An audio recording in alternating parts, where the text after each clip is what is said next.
One of the hardest goodbyes you'll ever experience is the one that happens a little at a time. They're still alive.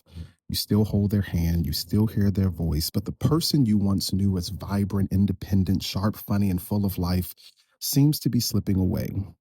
And here's the part no one prepares you for: you can grieve someone long before they die. So, what do you do? What do you do when you're caring for someone you love while mourning the version of them you used to know?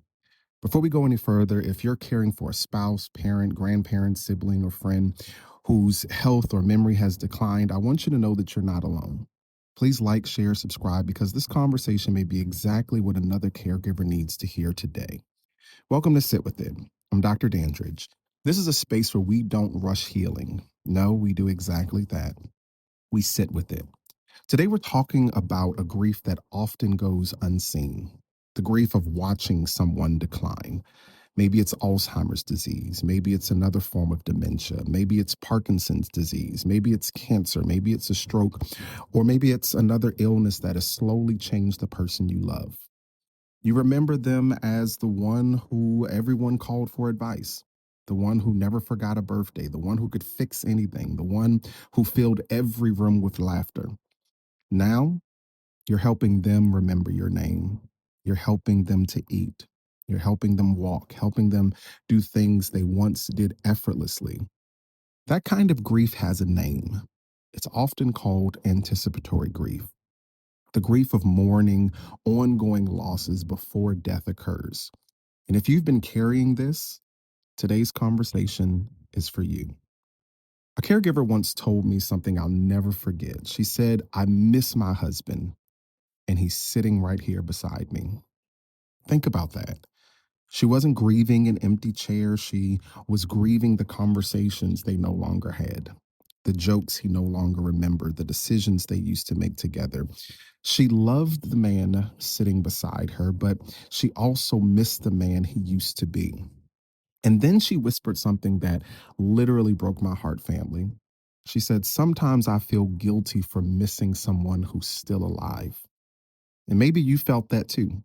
You look through old photographs, you watch old home videos, you remember vacations, family dinners, phone calls, long conversations. And you aren't just grieving what's coming, you're grieving what's already changed. Today, I want to leave you with three things that I hope you'll carry with you on your caregiving journey. The first one is this: it's okay to grieve the changes before death. I want to begin with this truth. You're not betraying your loved one by grieving who they used to be. Love can hold both realities at once. You can be grateful they're still here and still heartbroken that everything has been lost as well. Those feelings are not opposites, they're actually companions. I want you to give yourself permission to acknowledge both, because pretending you don't hurt doesn't make the hurt disappear. I want you to think about this. What part of your loved one do you find yourself missing the most? The second thing I want you to consider is that caregivers often forget they are grieving too. Caregiving becomes a full time job. You got doctor's appointments, medication schedules, insurance paperwork, bathing, cooking, cleaning, transportation, advocating, and somewhere along the way, you disappear. People ask, "How's your mom doing? How's your husband? How's your wife?" But very few people stop and ask, "How are you doing?" Caregivers often become invisible, and that's dangerous because grief that is ignored eventually demands attention. You deserve support too, not because you're weak, but because you're human. I want you to think about this and ask yourself, when was the last time someone cared for you? The last thing I want you to consider is that love doesn't end because someone changes. One of the greatest gifts you can give someone whose abilities are declining is your presence. Even when they don't remember the conversation, they often remember the feeling you give them. They may forget your words, but they may still experience your kindness, your patience, your gentle touch, your smile. This is where designing your goodbye becomes more than preparing for death. It becomes choosing how you love. Today, family, while you still have today, every visit, every hug, every shared silence, every I love you matters. Because goodbye isn't only spoken at the end. No, sometimes it's expressed through faithful presence.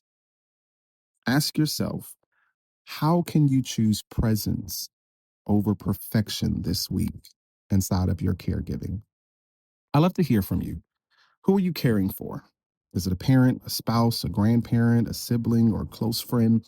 And what is one thing about them that you'll always cherish? Let's honor them together in the comments. Now, like we always do, let's take a slow breath in and out. And I want you to now picture your loved one, not just as they are today, but throughout the years. Remember their laugh, their wisdom, their strength, their personality. Now remind yourself, illness may change abilities, but it does not erase dignity, nor does it erase the love that you've shared. And I want you to just sit with that for a moment. To every caregiver listening, I want you to hear this.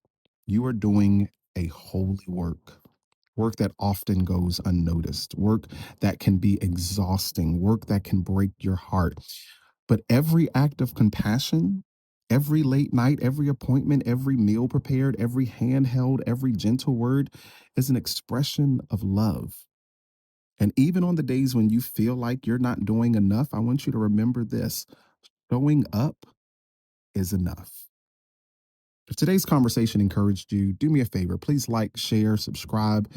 There are caregivers everywhere who are silently carrying this grief, and they need to know they're not alone. If you're looking for resources to help you navigate grief before, during, or even after loss, I invite you to pick up my books, Designing Your Goodbye and Sit With It, that are both available on Amazon. My hope is that these resources will give you practical guidance, compassion, encouragement, and the language to navigate one of life's most difficult journeys. And if you know a caregiver, don't just ask, how's your loved one doing? No, ask them this week, how are you doing? That simple question might become the moment they finally feel seen. Family, grief isn't only about saying goodbye after death. Sometimes it's about learning to love someone through every change life brings. And remember, healing doesn't happen when you rush it. No, it happens when you sit with it.